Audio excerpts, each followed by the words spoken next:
வணக்கம். இன்று நாமும் பேசப் போகிறது கற்பூரம். உலக புகழ் பெற்ற வாசனையோடும் ஆன்மீக பிரதிகளோடும் கூடிய பொருளின் வரலாற்றை பற்றி. கற்பூரம் என்றால் என்ன? கற்பூரம் என்பது வெண்மையான வாசனை மிகுந்த ஒரு கிறிஸ்டல் போன்ற பொருள். இது சுவாசம், வாசனை மற்றும் ஆன்மீக சடங்குகளுக்கு பரவலாக பயன்படுத்தப்படுகிறது. இந்த கேம்ஃபர் என்ற ஆங்கில பெயர் பிரெஞ்சு கேம்ஃபர், இடைக்கால லத்தீன் கேம்ஃபோரா, அரபு கஃபூர், மலாய் கப்பூர் பரூஸ் போன்ற மொழி வரலாற்றிலிருந்து வந்தது. இதன் பொருள் பரூஸின் வெண்மையான சக்கரக்கல் எனவே அழைக்கப்பட்டது. New world encyclopedia. வரலாறு மற்றும் வர்த்தகம். சுமார் 100,000 கணக்குகளில் முன்பு கற்பூரம் இயற்கையாகவே சீனா, ஜப்பான், தைவான் போன்ற நாடுகளில் உள்ள கற்பூர மரங்களின் மரத்திலிருந்து எடுக்கப்பட்டது.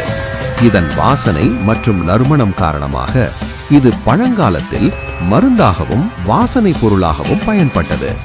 முழு உலக வர்த்தக பாதையில் இடையில் இருந்த வர்த்தகர்கள் இந்த கற்பூரத்தை இந்தியா, அரேபிய அரபு நாடுகளுக்கு கொண்டு போய் விற்றனர். இதன் மூலம் இது யூரோப்புக்கும் அறிமுகமானது. Eat like a sultan. சமய மற்றும் கலாச்சார பயன்பாடு. இந்தியாவில் மற்றும் இந்து மதத்தில் கற்பூரம் மிக முக்கியமான இடத்தை கொண்டுள்ளது. கோயில் வழிபாடுகளில், ஆரத்தி சடங்குகளில், ஆன்மீக பூஜைகளில் அதன் தூய வாசனையாலும் ஒளியை வெளிக்குத் தருவதால் எரிக்கப்படுகிறது. அதே நேரம் கற்பூரம் உலகின் பல்வேறு மதங்களில் மற்றும் கலாச்சாரங்களில் ஆன்மீக தூய்மை மற்றும் ஒளிப்பிடிப்பு என்பவற்றின் சின்னமாகவும் உள்ளது. மருத்துவம் மற்றும் பயன்பாடுகள். கற்பூரம் பல நூற்றாண்டுகளாக மருத்துவத்தில் பயன்படுத்தப்பட்டது.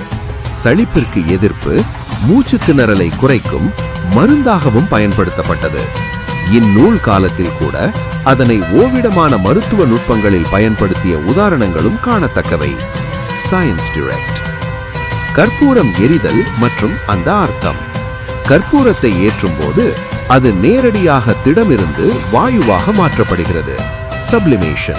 இது நம் உள்ளம், மனம் போன்றவற்றின் தூய்மையை சின்னமாக காட்டுகிறது. இதனால்தான் கற்பூரம் எரிதல் ஆன்மீக ரீதியாக அகங்கையை நீக்கி உயர்ந்த உணர்ச்சியை தந்திடும் வழிபாட்டு கருவியாக கருதப்படுகிறது. கற்பூரம் சுவாசம், மருந்து, ஆன்மீக சின்னம் மட்டுமல்ல. அடுத்தவர்களை அழிக்க நினைத்தால் கற்பூரம் கரைவது போல் நாமும் அழிந்து விடுவோம். அது ஒரு பொருள் அல்ல, ஒரு தத்துவம்.